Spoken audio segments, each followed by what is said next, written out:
مزید ویڈیوز دیکھنے کے لیے ہمارے چینل اشاعت میڈیا کو سبسکرائب کریں۔ بیٹا کیسے؟ شادی میری نہیں ہوئی، بدکارا میں نہیں، لم یمسسنی بشر، مجھے کسی بشر نے ہاتھ نہیں لگایا۔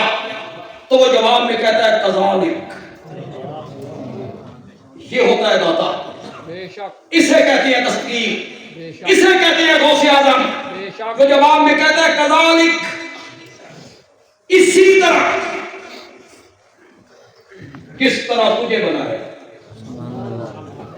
تشبیہ ہوتی، اسی طرح جس طرح مریم تجھے بنایا، تجھے نہیں بنایا، تو بھی تو دنیا میں نہیں تھی، تو تجھے بنا لیا، تیرا بیٹا نہیں بنا سکتے۔ میری جماعت کے شیخ مولانا حسین علی بولے،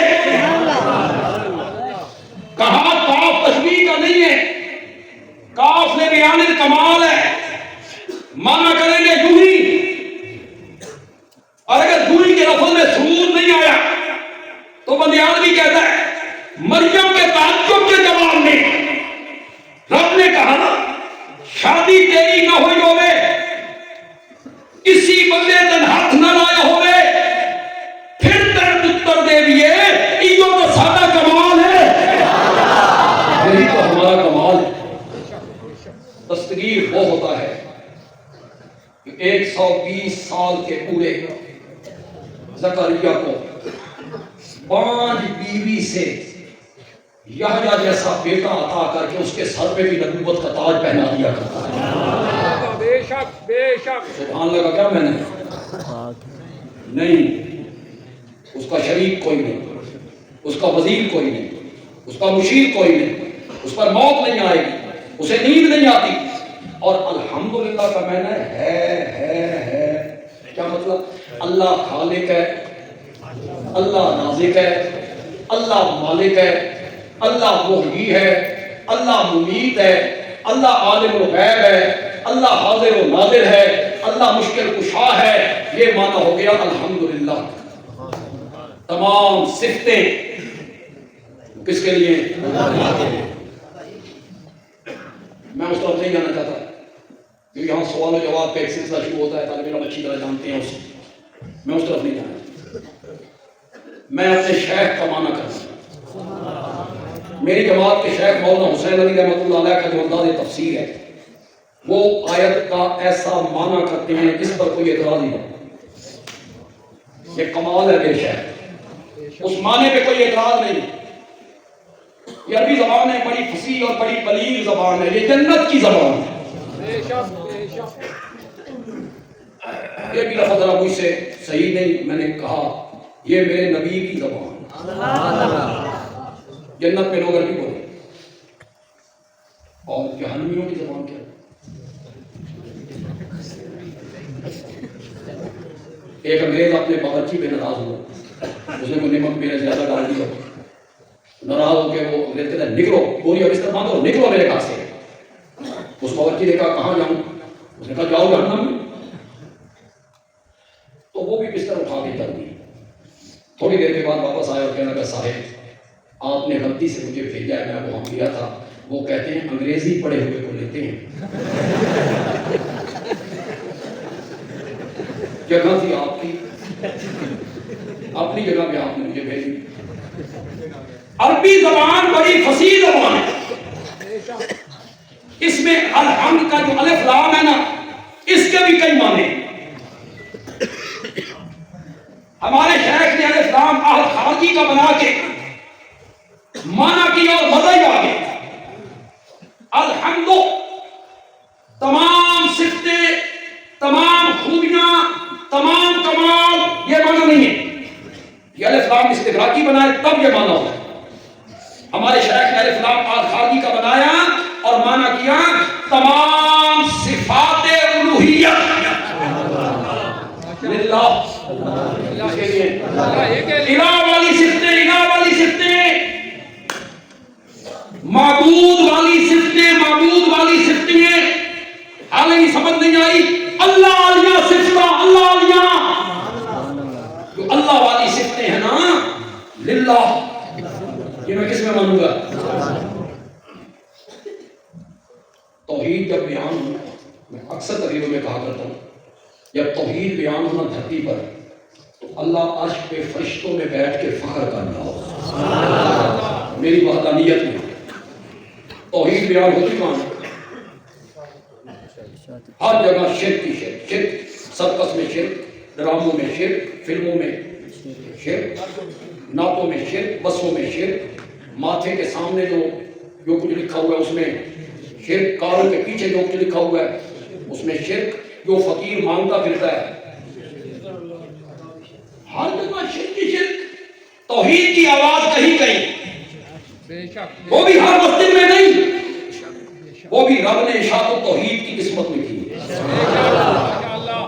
ذالک من فضل اللہ، مولا تیرا فضل ہے، تو نے ہمیں اس محاذ پہ کھڑا کیا، اس محاذ پہ تو کبھی اپنے نبیوں کو کھڑا کیا کر، توحید کو بیان کر۔ اب بدیاتی الحمدللہ کا معنی کرنے لگا، کیا معنی کیا میں نے؟ تمام صفات اللہ والی صفتیں۔ نمازی ہر نماز میں کہتا ہے الحمدللہ ہے، پڑھو تو صحیح، کیا کہنا چاہتا ہے؟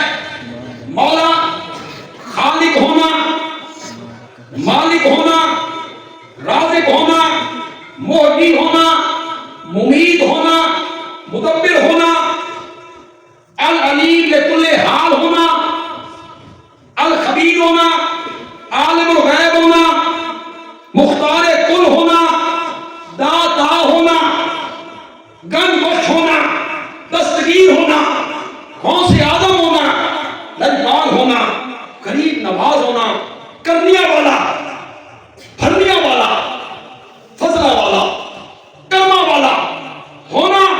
مولا میں نماز میں تجھ سے وعدہ کرتا ہوں جو تیری صفتیں ہیں نا، نہ کسی فرشتے میں مانوں گا، نہ کسی جن میں مانوں گا، نہ کسی انسان میں مانوں گا، نہ کسی نبی میں مانوں گا، نہ کسی ولی میں مانوں گا، تجھ سے وعدہ کرتا ہوں جو تیری صفتیں ہیں وہ تجھ ہی میں مانوں گا۔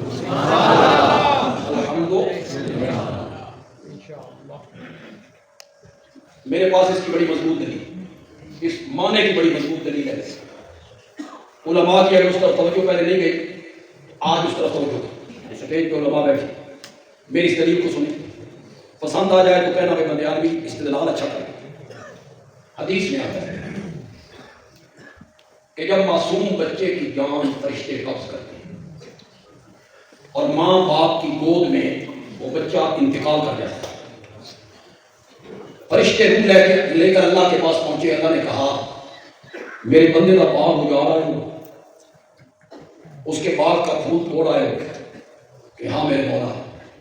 اچھا یہ بتاؤ جب تم نے اس بچے کی روح قبض کی، یہ ماں کی گود میں تھا یا باپ کی گود میں؟ جب انہیں یقین ہوا کہ بیٹا مر گیا ہے تو انہوں نے کیا کیا تھا؟ اس ماں باپ نے کیا کیا تھا؟ فرشتے کہتے ہیں مولا یہ سن کے تو ہم بھی حیران ہو گئے کہ جب اس بچے نے ان کی گود میں دم دیا نا اور انہیں یقین ہوا کہ بیٹا مر گیا ہے تو انہوں نے کہا الحمدللہ۔ حدیث میں کیا کہا؟ تبھی تو اللہ جواب میں کہہ کے فرشتوں کو جنت میں ایک محل بناؤ، اس کا نام رکھو بیت الحمد، اور اس بچے کے ماں باپ کے نام رجسٹر کر، وہ محل اس بچے کے ماں باپ کے نام رجسٹر کر۔ یہ جو بچے کے مرنے پر وہ الحمدللہ کہہ رہے ہیں تو یہ کلمہ شکر ہے۔ الحمدللہ تو بندہ کہتا ہے کہ شکر ادا کرے، کوئی نعمت ملی الحمدللہ، کہیں سے حق حلال کا مال آ گیا الحمدللہ، رہائی مل گئی الحمدللہ، اولاد ملی۔ یہ جو بیٹے کے مرنے پر وہ الحمدللہ کہہ رہے ہیں کلمہ شکر ہے، پھر کیا مانا؟ وہ شکر ادا کر رہے ہیں کہ شکر ہے پتر مر گیا؟ نہیں، ہمارے حضرت کا معنی قبول کرو، پھر معنی بنے گا۔ بیٹے کی موت پر الحمدللہ کہنے کا مطلب یہ تھا مولا اولاد دینے والی صفت بھی تیری ہے، اور دینے کے بعد اولاد واپس لینے والی بھی صفت تیری ہے. الوہیت کی صفتیں جو ہے وہ صرف وہ تیرے لیے. الحمدللہ الذی وہب لی علی الکبر اسماعیل و اسحاق. حمدیں اور تعریفیں اس اللہ کے لیے ہیں جس نے بڑھاپے میں مجھے 2 بیٹے عطا کی. تو یہاں صرف کون سی مراد ہے؟ اولاد دینے والی صفت. تو سبحان اللہ کا معنی بھی تھوڑا سا میں نے آپ کو سمجھایا اور الحمدللہ کا معنی بھی تھوڑا سا میں نے آپ کو سمجھا دیا ہے. توحید تھوڑی سی میں نے بیان کر دی ہے. کچھ نئے لوگ آئے ہیں تو اس پر غور کریں، تدبر کریں، فکر کریں جو کچھ میں نے بیان کیا ہے. اور یہ کلمے جو ہیں، اگر یہ کلمتان حبیبتان الی الرحمن، یہ 2 کلمے اللہ کو بڑے پیارے ہیں. تو کلمے رب کو پیارے ہیں تو کلمہ کہنے والا رب کو پیارا نہیں ہوتا.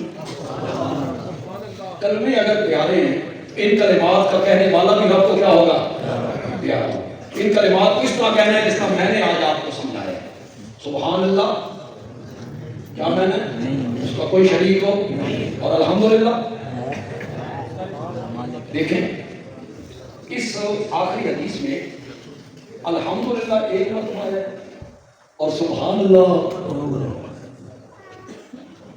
اللہ ایک کلمہ پڑھ لو.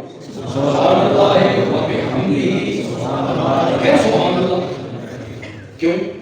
سبحان اللہ میں نفی ہے، نفی لا الہ لا الہ، اور الحمدللہ میں اس بات ہے الا اللہ. آپ ساری زندگی کہتے ہیں اللہ خالق ہے، اللہ مالک ہے، اللہ رازق ہے، اللہ متصرف ہے، اللہ شفا دیتا ہے، اللہ دن رات کا مالک ہے. کسی کو تکلیف ہوگی؟ نہیں ہوگی. اور جب کہیں اللہ کے سوا عالم الغیب کوئی نہیں، اللہ کے ساتھ شریک کوئی نہیں، اللہ کے سوا غائبانہ پکارے سننے والا کوئی نہیں، اللہ کے سوا نظر و نیاز کے لائق کوئی نہیں، پھر تکلیف ہوگی. یہ کام مشکل تھا نا، نفی والا کام مشکل تھا، اس بات والا کام آسان تھا. اسے 1 مرتبہ ذکر کیا اور نفی والے کلمے کو کتنی مرتبہ ذکر کیا؟ 2 مرتبہ ذکر کیا کہ اس کا بیان کرنا کیا ہے؟ مشکل ہے.